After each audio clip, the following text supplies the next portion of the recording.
Si tu passes encore tes journées à développer du code, laisse-moi te dire une seule chose, tu es en train de te faire rattraper par n'importe qui utilise l'IA. Je suis moi-même ingénieur en développement informatique et ça fait maintenant plus de 2 ans que je n'ai pas écrit une seule ligne de code. On est à une ère où les outils qu'on a à disposition sont complètement fous. On peut demander à l'IA de nous générer par exemple un plan pour faire une application à partir d'une simple idée.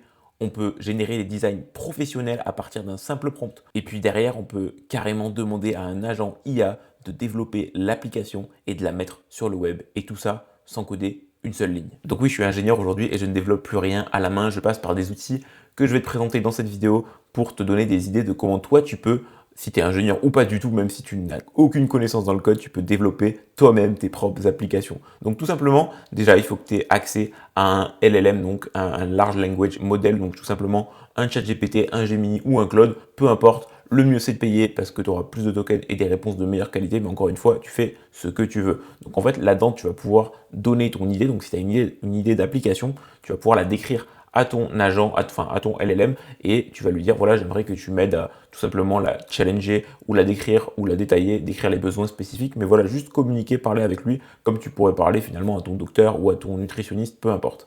Une fois que tu as fait ça, que tu as clarifié ton idée, ton projet, tu vas pouvoir aller utiliser ce qu'on appelle des agents. Donc, il y a plusieurs types d'agents. Il va y avoir des agents qui vont être bons dans le développement, d'autres dans le design. Je pense que premièrement, ce qui est bien de faire, c'est d'aller dans le design, donc designer l'application à la fois, donc définir, comme je l'ai dit précédemment, les besoins. Comme ça, tu as bien défini ce que ton application va faire. C'est important de ne pas laisser trop de liberté aux intelligences artificielles pour que les retours qu'elles te fassent soient le plus spécifiques possible pour ton besoin. Une fois que tu as ça, tu peux aller faire les designs visuels, donc ce qui va apparaître sur ton application, ce qu'on appelle le front-end. Très rapidement, j'interromps la vidéo pour te demander si tu apprends quelque chose dans cette vidéo, alors rends-le-moi en mettant un pouce en l'air, ça aide énormément la chaîne, et abonne-toi pour ne louper aucune des prochaines vidéos, car ce qui arrive, ça va vraiment t'apporter, à mon avis, énormément de valeur. Allez, on est reparti. Pour le design, je te recommande d'utiliser Stitch. C'est le nouvel outil développé par Google pour générer des designs complètement professionnels. Voilà, par exemple, si je clique sur ce projet, tu vas voir, les designs sont juste magnifiques.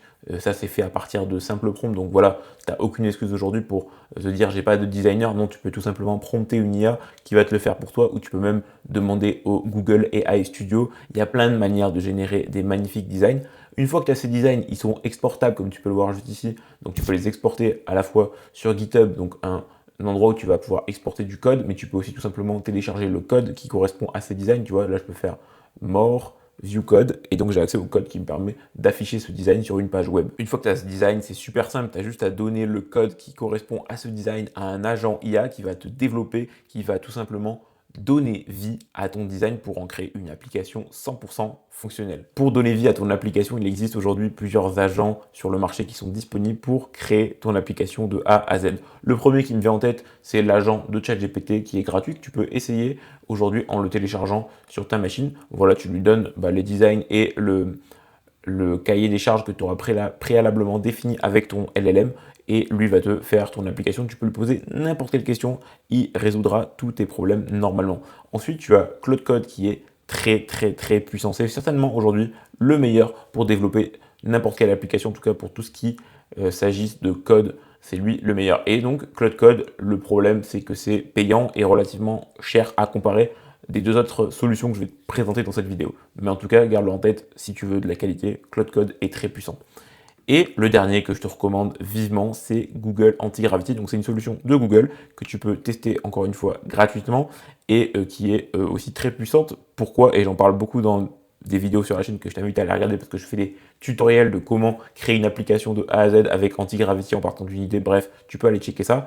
Mais tout simplement, pourquoi je te le recommande? Déjà parce qu'il est gratuit, parce qu'il est aussi moins cher si tu passes sur les offres premium, donc payantes, mais aussi parce que dans Anti-Gravity, tu as accès à Claude. Et comme je viens de te le dire juste avant, Claude est le meilleur pour développer. Donc tu as le meilleur des deux mondes, c'est moins cher et tu as accès à Claude. Donc pour moi, si tu es développeur aujourd'hui, ça ne veut pas dire que tu vas te faire virer ou perdre ton travail. Par contre, si tu n'utilises pas des outils d'intelligence artificielle comme je te l'ai présenté dans cette vidéo, ça veut dire que ta vélocité et ta productivité vont drastiquement diminuer. Et je pense que tu n'as pas envie de ça, parce que si tu fais ça, ça veut dire que n'importe qui commence à utiliser ce genre d'outils va te rattraper, même les novices. Tu vois, même moi, en tant qu'ingénieur, je me suis rendu compte de ça. Je me suis dit, mais si aujourd'hui, je n'utilise pas ce genre d'outils, alors je vais me faire rattraper. J'étais dans un environnement où je travaillais, un environnement bancaire où on avait très peu d'accès sur les outils d'intelligence artificielle, donc je ne pouvais pas au quotidien me former, utiliser ce genre d'outils. Donc j'ai quitté mon travail, je me suis lancé dans ma propre boîte et là aujourd'hui je suis pleinement responsable, je peux utiliser n'importe quel outil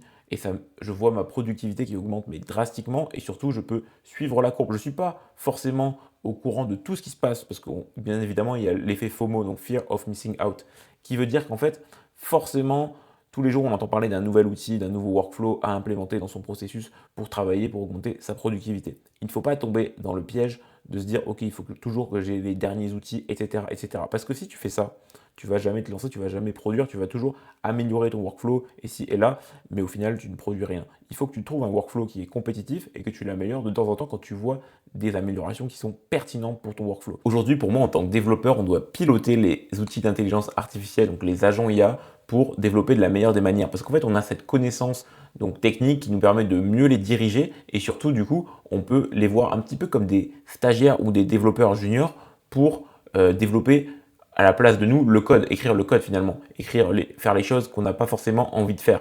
Mais pour autant, c'est nous qui allons pouvoir lui donner les technos, les orientations UX, design, etc. En fait, toute la structure, le plan d'attaque sur lequel on voudrait qu'il se base pour créer nos applications. Et donc, moi, ce que je fais en général, c'est que soit je travaille sur une application, mais sur plusieurs features en même temps, donc avec plusieurs agents qui vont travailler de manière simultanée, ou alors je peux même travailler sur plusieurs projets. Voilà, on voit ici, là, sur Anti-Gravity, j'ai plusieurs workspaces et j'en ai plein d'autres, et je pourrais très bien bosser sur bah, voilà, le YouTube, donc une application pour YouTube, ou une application sur website, ou les deux en même temps, ou les trois en même temps, ou même plusieurs à l'intérieur. Bref, il n'y a pas de limite. C'est un peu comme si tu étais chef de projet et que tu disais à cette personne, tiens, toi, fais ça, tiens, toi, fais ça. Et en fait, c'est bien de travailler de cette manière parce que ça permet de maintenir ses connaissances. C'est important que tu restes quand même à l'affût de ce qui se passe dans ton application, dans ton code et que tu apprennes de ton agent.